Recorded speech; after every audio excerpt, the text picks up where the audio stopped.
So when I write about the microbiome, I do tend to hear from a lot of people who, mirroring what Richard has just said, have only first heard about this topic through the lens of either health food claims or pseudoscientific organizations who are promoting therapies or diagnostics with questionable scientific basis. So I would like to hear maybe from the other panelists about how we can better communicate the science behind the microbiome to counteract the appropriation of this field by poor science, but also to give a better idea about where we are with the field. And people have talked about the Human Genome Project a couple of times, and this is another very big, very well-funded initiative that is promising a great deal. How can we ensure that people are in step with where the science is? It's engaging them and educating, and our efforts was modest, but there was a lot of appetite from the lay public when we had those cafés scientifiques, and when you engage them and you educate, I think there's great interest. But this is not only specific to microbiome, although there's a big need there, but it's in every field of research, health research that is being done, because we've done a numbers of cafés scientifiques, and all of them, the attendance is great. A question there. So I was struck by the final comments here about patients with IBD, and I'm certainly familiar with the gastroenterology arena. It's interesting the patients seem to hardly think twice about taking antibiotics, and yet there's all of this rigorous regulation developing around probiotics and the functional food industry. But I think, getting back to my earlier comment, I really think that antibiotics it's an opportunity for this field to really stand up for microbes and think about an alternatives to antibiotics campaign. NIH, MediHit could all be funding projects, China, worldwide, and one could take a very focused approach. And I realize this is just one aspect of it, but think of the benefit here.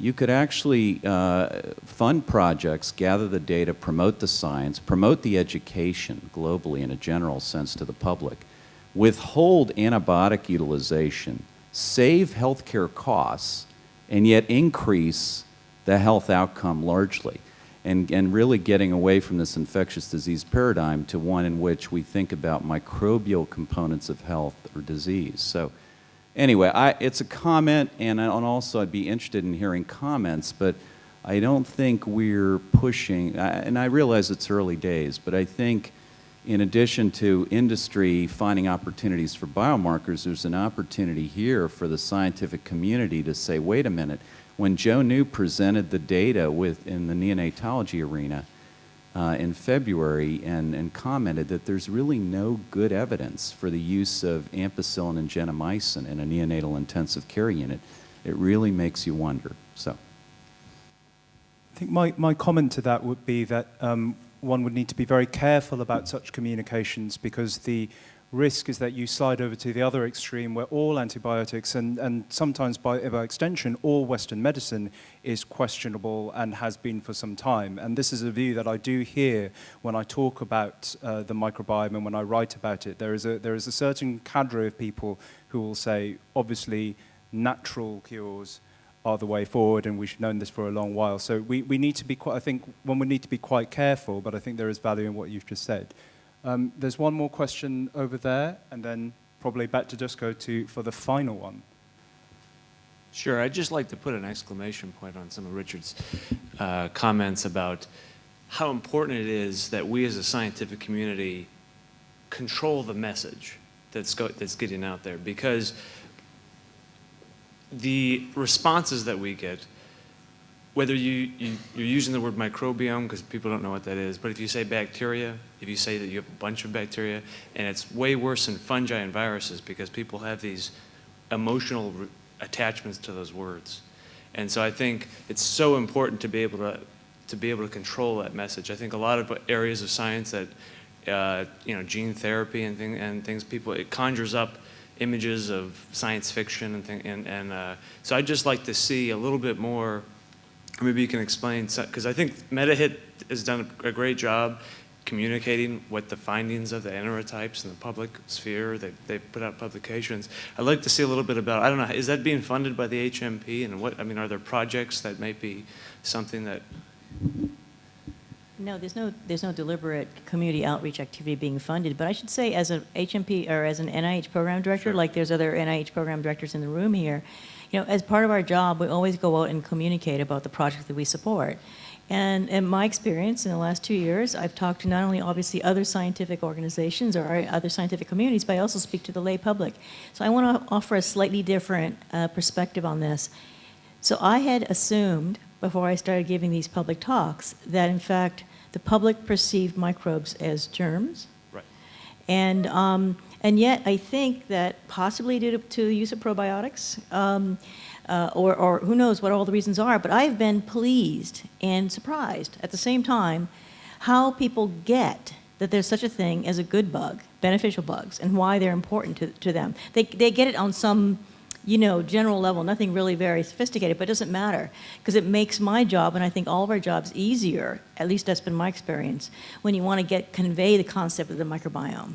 And there really is a benefit in terms of increasing enrollment in studies and that is directly measurable when you increase public education in this field. So I just wanted to make. So I guess I don't feel like all is lost. I feel like there's a population out there, at least at the American American population, that somehow get, maybe I should thank Jamie Lee Curtis, they get there are good bugs. And so showing why we're supporting HMP and how it's going to benefit the next generation, they get it.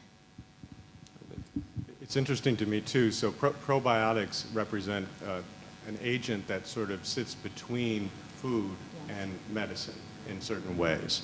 And because of that position that it has, I think some of these challenges about public communication are even more complicated. So one of the things that we heard, again, talking to patients that have IBD, was that they have an interest in using probiotics, many of them, that they felt that they could never explore with their gastrologist, right? And part of the reason why they felt like they couldn't do that was that they were worried that their doctors would react by saying, that's something that sits outside of medicine. That's not something I do or I can help you with. And they were worried that they may be seen as, in many ways, turning away from Western medicine and trying to embrace something that would be more of an alternative medicine. And they didn't want their doctor to think that they were not on board or likely to be non-compliant or experimenting with alternative medicines. So what I think that highlights here is really the importance of some of those online messages and communications that happen from scientists being as accurate as possible, because patients may not be getting sort of supplemental information from their physicians because they're not going to ask, I suspect. Two comments. I want to just add to what you just said, because I think what your point is very important. There's a lot of nuance in this bigger story, and in some ways the general publics have a hard time with nuance because they're being battered with extreme positions. I think we need to be very careful about promoting the idea of balanced messages and about nuance and gradations. I think there are a lot of great ideas that have come out here, many of which I hope to God are true. But I think even here we have been a little bit exaggerated in some of our arguments for good reasons internally. But when we go out, we should be very careful about some of the things that we're saying here, because we don't necessarily know them to be true in all cases. And I won't be more specific than that. But on a larger scale, and I mean this literally, there's another kind of message that we could perhaps addend to this one, which is that the rest of the planet is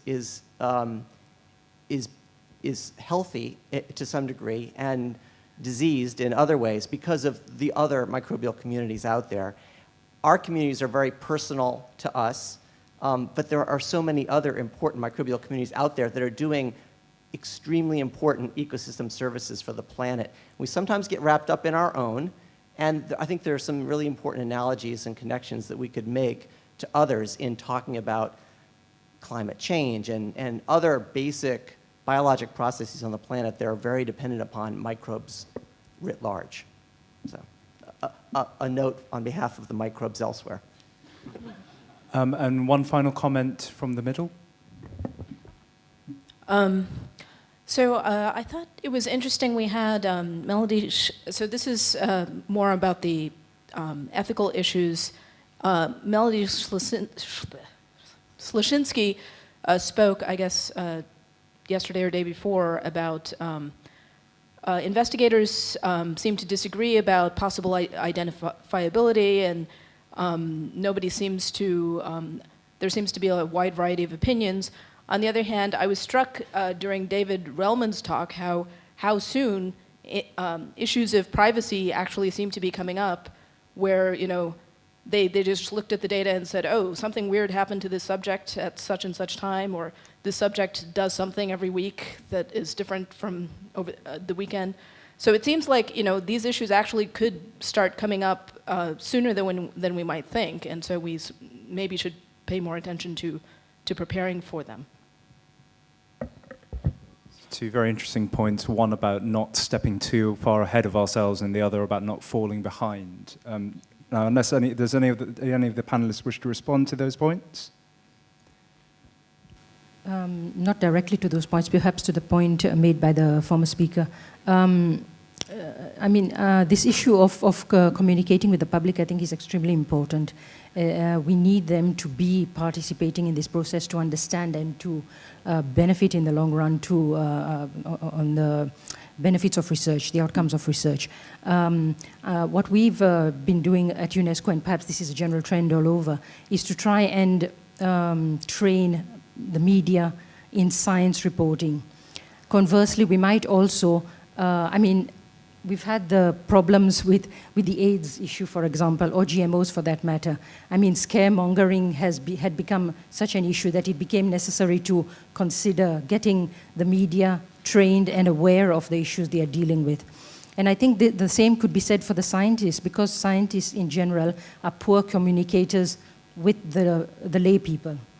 We cannot get our message across in a simple, accessible manner. And I think this is some of the issues that need to be dealt with. Scientists need to be able to control their information and provide it to the public in a manner that they can actually use and benefit from in the long run. Okay, let's wrap this up then. We've had some very interesting questions, we've had very interesting talks. Clearly, this is an area that is moving very fast and is stirring tremendous amount of interest. It has lots of funding support. We're seeing lots of young people coming into the field, and they have been well represented here. I'm delighted to see so much emphasis on talking to the public and on the need for scientists to get that message out there, to talk about what they're doing in a clear and non-exaggerated way. We are aware of the challenges too on delivering on these big promises, on widening the reach of this field to those who are underrepresented, and in countering the threat of misinformation that members of the public are facing.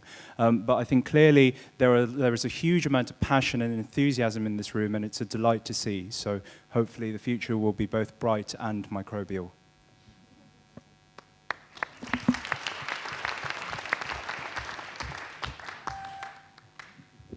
And thank you very much to these speakers for their contributions.